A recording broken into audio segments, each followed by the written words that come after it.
My name is Chuan. I'm from the Center for Biomedical Ethics, which is based at the National University of Singapore. And today I'm with Paul, who's from the Medical Research Council of Zimbabwe. And we are tasked by the steering committee to present on the key themes that were discussed in yesterday's session.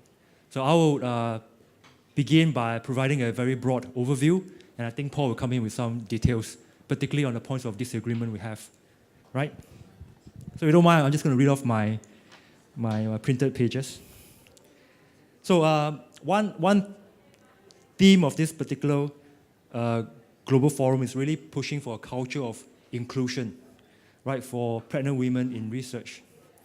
And I think we all see very clearly this value of building evidence for interventions to treat conditions or prevent diseases in pregnant women.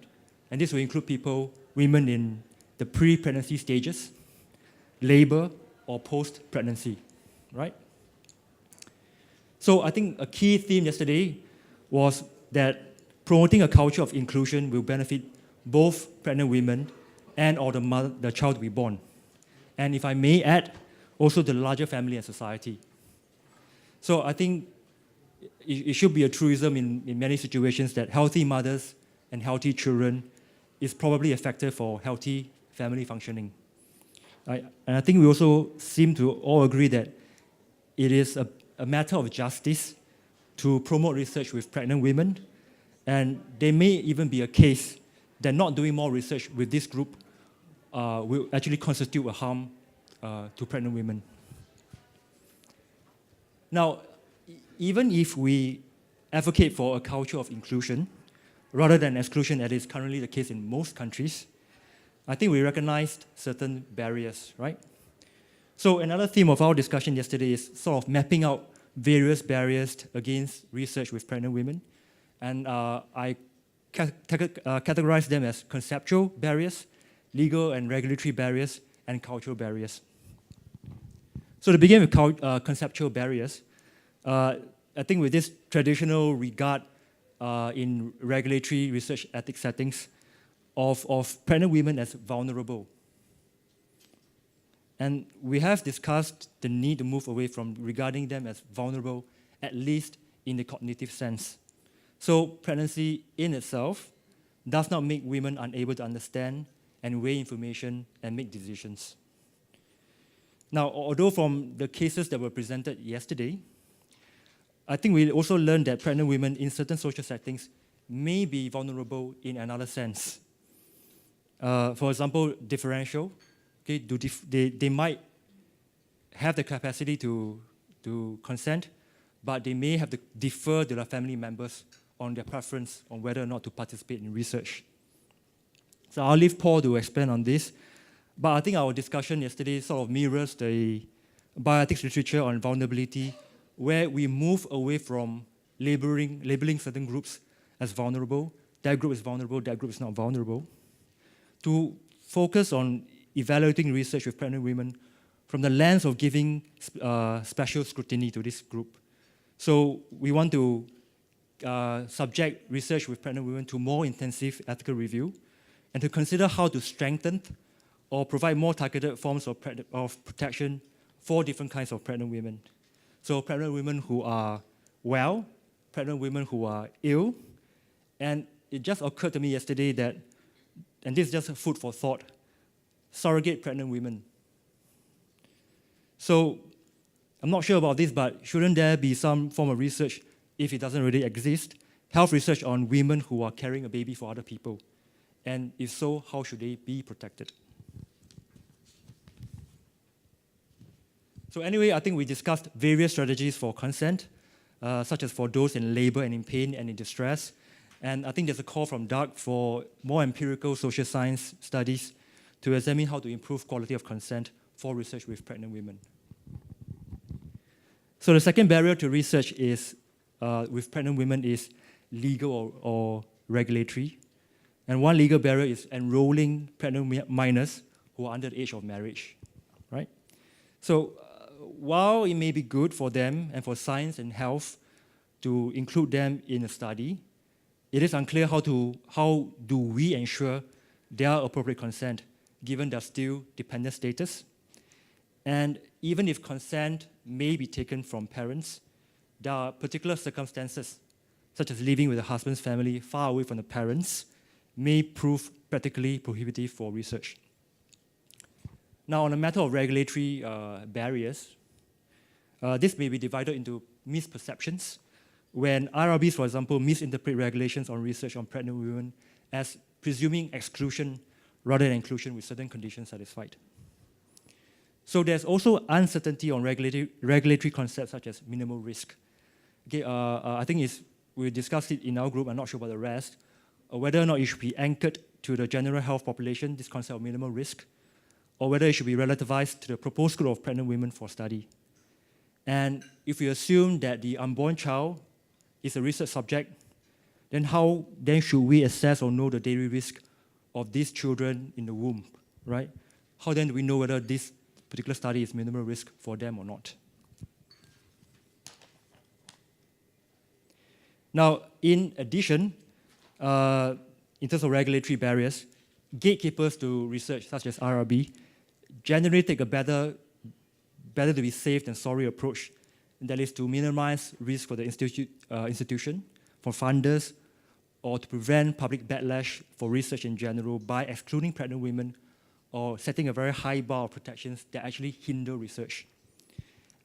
Such a cautionary approach to managing risk to stakeholders of research may be understandable, as Anna explained yesterday, particularly in a climate where lawsuits against health agencies are prevalent, and the understanding that harm or adverse events to women and the child may only manifest down the years, which heightens liabilities and potential damages. And also occurred to me yesterday when I was writing this that there may actually be potential emotional harm to IRB members who had approved a harmful study, even if they were not sued or charged, insofar as they have acted in good faith, right? So how IRB members view their role in reviewing research with pregnant women seems to me to be a potential line of research in itself. Lastly, cultural barrier. And I think this is a recurrent theme in international research or research with low and middle income countries, where there are strong traditions and worldviews that are different from the scientific worldviews or bioethical worldviews, which uphold individual autonomy or privacy. So first, there may be cultural issues with how best to respect pregnant women as a potential research participant. How should the privacy of women in labor be respected if, for example, audio-visual recording of consent is a requirement? Should consent be taken for her, or should it be widened to the network of relations, to her network of relations, who ultimately have to care for her and the resultant child? So law may only recognize individual consent, but in practice, family decision-making or agreement may be the more appropriate approach, right? And family may also be resistant to a study's research procedures. For example, blood draws, right, to draw blood to collect data, because there's this belief that it's bad for mothers and the fetus, right, as we saw from the case study in Laos. Or families may be resistant to the study aim, such as lifestyle or nutrition interventions to prevent diabetes, on the belief that mothers-to-be should lead a more sedentary lifestyle and consume high-calorie food, as in the case study based in Kerala. Now, we all recognize that a strategy to reconcile respect for culture and health advancement through research is, of course, through community engagement, but the degree to which actual or likely harmful traditional practices should be tolerated is not that clear to us. So, to sum up, I see two key themes.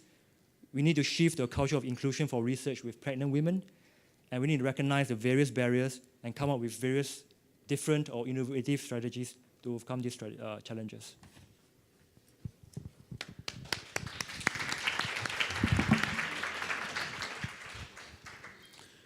Thank you very much, Teck.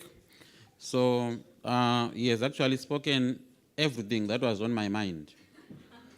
But I have to use the 10 minutes that was assigned to me. So I'll proceed. With regards to issues that he also highlighted about vulnerability, one issue that was discussed extensively was to do with the fact that if we classify pregnant women as vulnerable as a group, then we are then forced to think about the protections and also the exclusions. So there is need to separate the group from individuals, because vulnerability might actually be appearing at the individual level and not generally at the group level. But the important thing here is to look at pregnant women as a special group who are actually going through some difficult period as a result of pregnancy. There were also discussions about the different parties that are involved in research that involves pregnant women. We're looking at the pregnant woman, we're looking at the partner, we're looking at others within the family, but we're also even looking at the fetus who is at this point unborn, but who is going to be a future person. So at the end of the day, whose values should carry the day when decisions are being made about the involvement of the pregnant women. There were also issues about the recruitment of pregnant women and how some biases might actually be introduced through the ways in which research might actually go about recruiting the pregnant women. There was also emphasis on the fact that research ethics committees need to ask neutral questions that are aimed at promoting justice and not focusing on exclusion. So asking some neutral questions about how are you going to address issues about pregnant women in your research. What also came out during some of the presentations were the fact that the CIOM's guidelines and even US regulations actually allow research with pregnant women, but it's just about the culture of exclusion that is there amongst researchers, ethics committees, and also others that are involved in research. And so the work is about how we can go about changing this culture so that at the end of the day, we look at best ways of ensuring that we obtain data on interventions that are safe for pregnant women.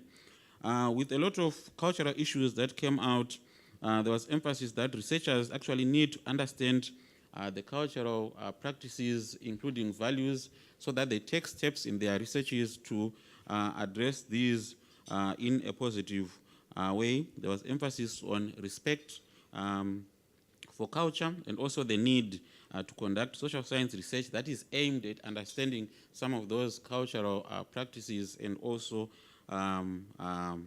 beliefs. And there were issues that were highlighted, for example, about practices with regards to the first pregnancy, where in a lot of cultures, the woman is sent back to her own family so that they take care of that first pregnancy.